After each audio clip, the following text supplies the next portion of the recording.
Booth had raven black hair. And there's a lady named Izola Forrester that wrote a book. She happened to be John Wilkes Booth's granddaughter. She had a desperate need to know the truth about her grandfather.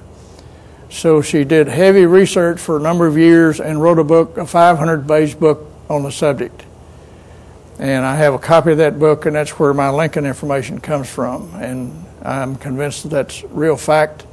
She found a number of witnesses that said the person killed and went into John Wilkes Booth's grave had red hair. And many other witnesses, and of course she knew that her grandfather had black hair. And it'd be a simple thing if they exhume that body and do a DNA test, and I'm sure Izola Forrester has living relatives. They could prove that real quick if anyone cared. No one cares. That's right. Now, why did they kill Lincoln? Because the main reason he created the greenbacks. And if that would have been successful, all the other nations of the world would have thought that was great, so they'd print their own money and put the Rothschilds out of business. And so they couldn't stand that, so they had Lincoln killed. Now, Secretary Chase printed about $450 million worth of greenbacks, and I'll talk about that again when I get to JFK.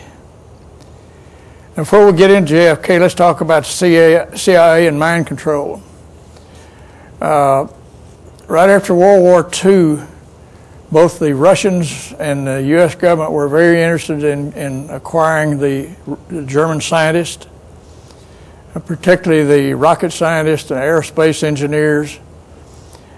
They also were very interested in picking up the German doctors that were heavily involved in mind control experimentation. And so there's a fellow named John J. McCloy that at that time was High Governor of Germany. And so for these 760 of these Nazi scientists finally came into the United States, but they had to first submit resumes along with a request for a visa. All the first requests with their real history on it were rejected. So John J. McCloy and his staff took all these resumes, they whitewashed them, resubmitted them, and everybody was approved to be an immigrant. This was under Operation Paperclip by the CIA. Now, the CIA used hypnosis. They used all sorts of mind control drugs like Rohypnol and scopolamine and LSD. They used stun guns, cattle prods, sleep, food, and light deprivation. They would then take a person and tape their eyelids open and expose them to high-intensity light.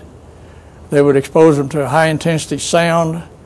And all of these traumatic events were designed to make the person into a robot. And this really went on. In fact, there were Senate hearings in 1977 about these experiments, and the then director of the CIA was present at those hearings, and they asked him, they said, we would like all the documentation on the mind control experiments, and the director said, I'm sorry, all the records were destroyed in 1975. Well, nobody was fired over it, nothing happened about it. Now, I was curious about getting records from the CIA, and a friend of mine told me, again, just as I needed something, a friend said, all you got to do is send a $35 check and a letter of request of freedom of information to the CIA, and they'll send you 3 CDs in a set. So I wrote the letter, sent the check, received the 3 CDs, and started going through the documents and found over 20,000 documents directly related to the mind control experimentation. One of those documents had to do with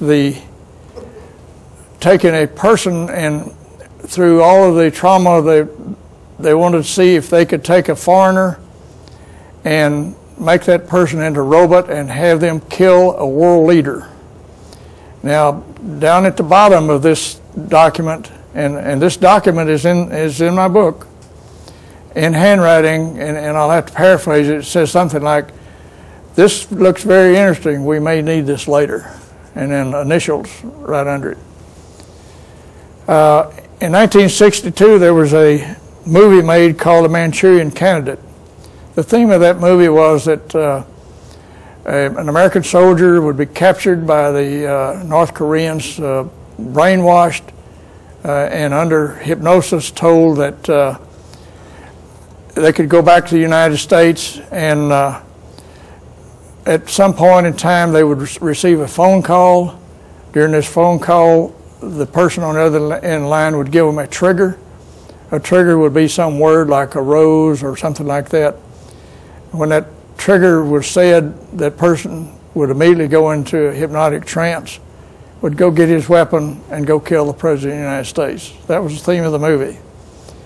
I'm convinced that the killers of JFK, RFK, and MLK were all under mind control by the CIA, and I'll cover that again later. But this Operation Artichoke is where they tried to create this Manchurian Candidate. Let's get into quickly a fellow named John J. McCloy. Now, you're going to hear that name again several times, so it'll become very familiar to you. He was a puppet to the Rockefellers and the Rothschilds. In fact, he was a son of a single-parent family, so his mother had to work, and he went to Harvard. He had to work while he was going to Harvard to earn his tuition. And so one of the jobs he had as a tutor was to tutor the Rockefeller brothers in the art of sailing and several other subjects. So that was his first exposure to the Rockefellers. He remembered them, they remembered him. He got his degree from Harvard in law, went on to work for a prestigious law firm in New York City. And later, earlier in 1947, in 46, he was instrumental in forming the OSS, which later became the CIA in 1947, under the 1947 National Security Act. That same act exempted the CIA from civil and criminal prosecution for any reason. So the CIA can do anything, and they do not have to pay the price. So John J. McCloy became chairman of the Council of Foreign Relations, and at the same time was chairman of the Chase Manhattan Bank. And when the OPEC nations, primarily of the Middle East, but a couple of South American countries, decided they wanted to determine the production rate and the price of oil, they formed OPEC. And the Seven Sisters were the 7 spin-off companies when Standard Oil of New Jersey was split up because the Sherman Antitrust Act. John D. Rockefeller owned 78% of the oil business at that time. Well, they formed 7 companies, but the Rockefellers still own those 7 companies. Well, it was against the Sherman Antitrust Act for the heads of several companies to get together to either determine price or production or anything else on one particular product or service. So they called on John J. McCloy to represent them at the OPEC nations. He did agree to allow them to raise the price of oil, but they had to deposit all the profits above $5 a barrel in the banks in New York City. And so now you know where they get their money. Now these 7 sisters still exist, and they operate under the same exemption from Sherman Antitrust Act as it was done in the OPEC first agreement. Now John J. McCloy, as he represented the 7 sisters, it was against the Sherman Antitrust Act for the groups, any heads of corporations to get together to sell the same product or service to collude against the customers or sources. And so John Jay went to the Attorney General at the time and got special permission to exclude he and the executives of the 7 oil companies to get together and negotiate with the OPEC nations. That exclusion remains in effect today. If you wonder why the price of gasoline or oil or whatever goes up and down all together, you know that they plan all of this. They establish regions. It's all it's just still a grand monopoly. They just do it under 7 or maybe it's 5 names by now because there's been some consolidation. But as John J. McCloy was negotiating with the OPEC nations, let's say that the price of oil was $5 a barrel. He told them that he would allow the OPEC nations to increase the price of oil, but every penny above $5 a barrel would go into a 30-year CD, certificate of deposit, in the major banks in New York City, primarily Chase Manhattan Bank, Morgan Guaranty Trust, Citibank. And so as they have sold billions and billions of barrels of oil, they've collected gazillions of dollars over and above that $5 a barrel, and all this went into these CDs and the major banks. And there's a banking practice called, it's a reserve practice, which says that each bank must retain 10% of their capital in reserve against bad loans or whatever, but they can loan 90% of the capital out at interest. You can imagine this gazillions of dollars deposited in these banks.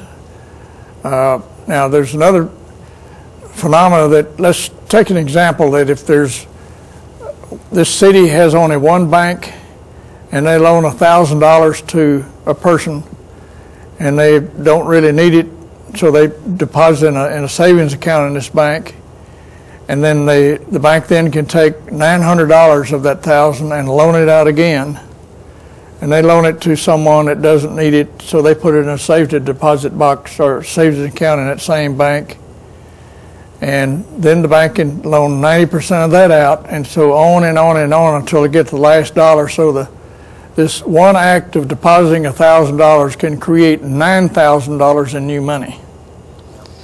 So if you take a gazillion dollars that earned by the OPEC nations times 9, that's $9 gazillion that these banks can loan out at interest, and they create money out of thin air. And now you understand why they're in the banking business.